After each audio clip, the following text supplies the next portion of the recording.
जीतने वालों को मेरा सलाम, क्योंकि एक दिन हर कोई जीतेगा। बार्सिलोना की यूथ फुटबॉल एकेडमी है ला मासिया। हर साल 6 से 8 साल के बच्चे इस एकेडमी में ट्रायल देने आते हैं और उनमें से सबसे बेहतरीन 200 बच्चों का सिलेक्शन होता है।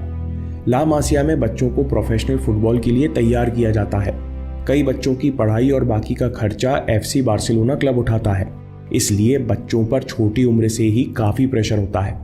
ऐसे में मेसी को उनके खेल के कारण 13 साल की उम्र में ला मासिया में प्रवेश मिला। एक इंटरव्यू में मेसी बताते हैं, जब मैं नया बार्सिलोना आया तो हमारी टीम का मैनेजर प्लेयर्स से कहता है कि ये जो लड़का बाहर अर्जेंटीना से आया है, इसे यहाँ रोकने मत देना, we must kick the hell out of him. और मैनेजर की ये बात एक साथी ने मुझे बताई तो मेसी कहते हैं, मैं डर छिपाने के लिए हंसने लगा। मेसी इतने समझदार थे कि इस बात का जिक्र उन्होंने किसी से नहीं किया। फिर मेसी से जब इंटरव्यू में पूछा गया कि इसके बाद क्या आप ड्रेसिंग रूम में स्पेन के स्थानीय प्लेयर्स के साथ एडजस्ट हो पाए, तो मेसी कहते हैं कि ड्रेसिंग रूम में ही नहीं बल्कि प्रैक्टिस मैच के दौरान प्लेयर्स मुझे लात मारते और कभी बॉल पास नहीं करते। टीम के प्लेयर्स मेरे साथ प्रैंक करते और अगर कोई गलती हो जाए तो खूब चिल्लाते थे। मेसी कहते हैं कि ऐसा हर जगह होता है। लोग चाहते हैं कि नया प्लेयर चला जाए क्योंकि वो उनके किसी दोस्त की जगह पर आया है। नए प्लेयर को दबाने की कोशिश की जाती है। मेसी कहते हैं कि इन सब बातों से फर्क नहीं पड़ता। एक बार आप ला मासिया के अंदर पहुंचे तो फिर अच्छे खिलाड़ी को आसानी से हटाया नहीं जा सकता। शुरुआत में बार्सिलोना के प्लेयर समझते थे कि लियोनेल मेसी मूक है, बोल नहीं सकते, क्योंकि मेसी किसी से कुछ बोलते ही नहीं थे। ये समय उनके लिए कठिन था क्योंकि ये देश उनके लिए नया था। उनका परिवार अर्जेंटीना में रहता था और वो यहाँ स्पेन में अपने पिता के साथ रहते थे। इतना ही नहीं, पिछले 3 साल छोटे मेसी के लिए बहुत कठिन थे। जब तक ये इंजेक्शन तुम्हें नहीं मिलेगा तब तक तुम 1 सेंटीमीटर भी और लंबे नहीं हो पाओगे। 10 साल के मेसी डॉक्टर के ऑफिस में बैठकर चुपचाप सुन रहे थे। उन्हें महंगी बीमारी थी जिसमें दिमाग का पिट्यूटरी ग्लैंड ग्रोथ हार्मोन छोड़ना बंद कर देता है, जिसके कारण पूरे शरीर का विकास रुक जाता है। लियो के अंदर प्रतिभा और मेहनत छोटी उम्र से दिखने लगी थी, लेकिन 4.5 फुट के बाद उनकी लंबाई बढ़ना बंद हो गई। उनके पिता फैक्ट्री वर्कर थे और उनकी मां क्लीनर का काम करती थी, तो महीने के $900 के इंजेक्शन यानी आज के समय के 70,000 रुपये का खर्चा उनके बस में नहीं था। ये वो समय था जब अर्जेंटीना आर्थिक तंगी से जूझ रहा था, इसलिए कोई क्लब किसी बच्चे पर इतने पैसे लगाने को तैयार नहीं था। अभी जैसे तैसे इंश्योरेंस के पैसों से इलाज चल रहा था। अब परिवार में सबको लगने लगा था कि लियो का प्रोफेशनल खेलने का सपना अधूरा रह जाएगा, केवल एक शख्स को छोड़कर। उनकी दादी को मेसी पर बहुत भरोसा था। वो छोटे लियो की हर प्रैक्टिस और हर मैच देखने जाती थी। फिर 11 साल की उम्र में लियो को दूसरा झटका लगा जब उनकी दादी शरीर छोड़कर चली गई। लेकिन दादी ने लियोनेल मेसी के लिए सबसे बड़ा काम कर दिया था। उन्होंने लियो के अंदर सेल्फ बिलीफ का बीज बोया था। वे छोटे लियो को बार बार याद दिलाती, तुम स्पेशल हो, एक दिन महान खिलाड़ी बनोगे। तुम स्पेशल हो, एक दिन महान खिलाड़ी बनोगे। दोस्तों, जो हमारा बिलीफ सिस्टम होता है, जिन बातों पर हम यकीन कर बैठते हैं, हम वैसी ही हरकत करने लगते हैं।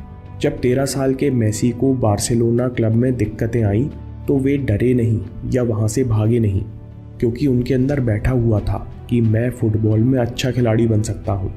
मेसी साहब कहते हैं कि जिन लोगों को अपने सपनों पर विश्वास होता है वे उसके लिए कुछ भी करने को तैयार रहते हैं, क्योंकि उन्हें लगता है कि उनके सपने हर हाल में सच होंगे। इसलिए वो किसी भी प्रकार की कसर नहीं छोड़ते। तो विजुअलाइजेशन, ऑटो सजेशन, रिपीटिशन के द्वारा अपनी इच्छा को यकीन में बदलें कि आई एम कंप्लीट, मैं अपने लक्ष्य तक पहुंचने के लिए सक्षम हूँ। तभी जाकर आप बेझिझक होकर अपने लक्ष्य पर ध्यान केंद्रित कर पाएंगे। अगली बात जो मेसी साहब के अंदर बैठी हुई है कि इम्प्रूवमेंट इज़ ऑलवेज पॉसिबल। एक इंटरव्यू में जब मेसी से पूछा गया कि आपकी कौन सी बात है जो आपको दुनिया का सबसे बेहतरीन प्लेयर बनाती है, वे कहते हैं कि my desire to always get better. मुझे हमेशा लगता है कि मैं बेहतर खेल सकता हूँ और ऐसा करने के लिए मैं हमेशा अपनी खूबी और कमी स्वीकार करता हूँ। 2004 में FC बार्सिलोना से डेब्यू करने के बाद भी मेसी को बचपन की बीमारी परेशान कर रही थी।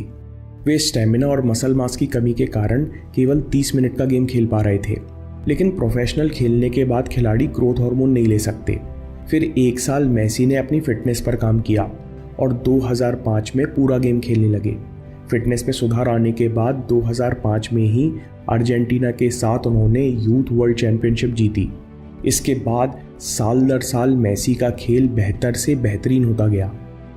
जब मेसी से पूछा गया कि आप फुटबॉल के यंग खिलाड़ियों को क्या एडवाइस देना चाहेंगे, तो मेसी कहते हैं, अगर आप कुछ करना चाहते हैं तो हर परिस्थिति, हर दिन, हर मिनट का लाभ उठाएं, क्योंकि मौके इतनी आसानी से नहीं मिलते। दोस्तों, लोग सोचते हैं कि ट्राई करेंगे या करके देखते हैं। मेसी कहते हैं, there is no doubt, it's certain that I will be 100%। मुझे कोई डाउट नहीं होता कि मैं करूँगा या नहीं, मुझे यकीन है कि मैं हमेशा 100% देता हूँ। अगर मेसी के अंदर ये विश्वास ना होता तो वो अपनी कमज़ोरी को ताकत में नहीं बदल पाते। आज मेसी शानदार गोल स्कोरर और क्रिएटिव प्लेमेकर के रूप में जाने जाते हैं। वे गेम में गोल के अवसर बनाते हैं और टीम में अपने साथियों की सहायता करते हैं। मेसी ये सब इसलिए कर पाते हैं क्योंकि उनका बॉल पर करीबी कंट्रोल है। वे कद में छोटे हैं, लेकिन इसका मतलब है कि उनकी सेंटर ऑफ ग्रेविटी लो है। वो गिरकर जल्दी खड़े हो सकते हैं। जहां दूसरे प्लेयर्स 1 कदम लेते हैं, वे 2 कदम ले सकते हैं और तुरंत दिशा बदल सकते हैं, जिस कारण लंबे डिफेंडर्स को बॉल छूने का मौका भी नहीं मिलता। मेसी कहते हैं कि कभी पैसे के पीछे मत भागो, ये आपकी काबिलियत का बाय प्रोडक्ट मात्र है। असली जीत तो आपकी प्रोग्रेस से होती है। मेसी कहते हैं, अगर मैं प्रोफेशनल फुटबॉलर ना होता तो शायद फ्री में खेलता, क्योंकि ना तो मुझे पैसे इंस्पायर करते और ना ही ज़्यादा पैसे मुझे बेटर प्लेयर बनाते। जब बॉल कंट्रोल में होती है, मैदान पर तेज़ दौड़ता हूँ तो अच्छा लगता है। मुझे खेल से प्यार है और इसी से प्रेरणा मिलती है। दोस्तों, इस वीडियो से कुछ बिलीफ सिस्टम मैं अपने जीवन में उतारना चाहूँगा। सबसे पहला, आई एम कंप्लीट। हमारे अंदर ये दृढ़ विश्वास होना चाहिए कि हम अपने लक्ष्य के लिए संपूर्ण हैं। तभी हम बेझिझक होकर अपने लक्ष्य पर संपूर्ण ध्यान और शक्ति लगा पाएंगे। दूसरी बात जिस पर हमको विश्वास होना चाहिए कि इम्प्रूवमेंट इज़ ऑलवेज पॉसिबल। जब आपके अंदर ये बात बैठ जाती है तो आप अपनी कमी और खूबी दोनों बिना ईगो के स्वीकार कर सकते हैं और उन पर काम कर सकते हैं। तीसरा वर्क एथिक है, आई एम 100%। मेसी कहते हैं कि it's certain I will be 100%। यहाँ कोशिश करेंगे, देखते हैं जैसी कोई गुंजाइश नहीं है। आप जो भी करते हो संपूर्ण शक्ति के साथ करते हो, तभी आप हर मिनट, हर सिचुएशन, स्थिति से सीखते हैं। दोस्तों, अगला वर्क एथिक जो हम नौजवानों के अंदर होना चाहिए कि कला से और प्रोसेस से प्यार जरूरी है।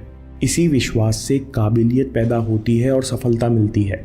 अगर आपको प्रोसेस से प्यार नहीं है तो आप हमेशा डिस्ट्रैक्टेड रहेंगे और चमकदार चीज़ों के पीछे भागते रहेंगे। दोस्तों, अगर आपको ये वीडियो पसंद आया तो स्टीव जॉब्स के वर्क एथिक पर वीडियो ज़रूर देखिए या बात के लिए सेव कर लीजिए, क्योंकि आपके समय से कोई वीडियो, कोई ऐप, कोई न्यूज़ कीमती नहीं है। मैं काम के किस्से लाता रहूँगा। हिम्मत, हरकत, होशियारी, हम जीतेंगे।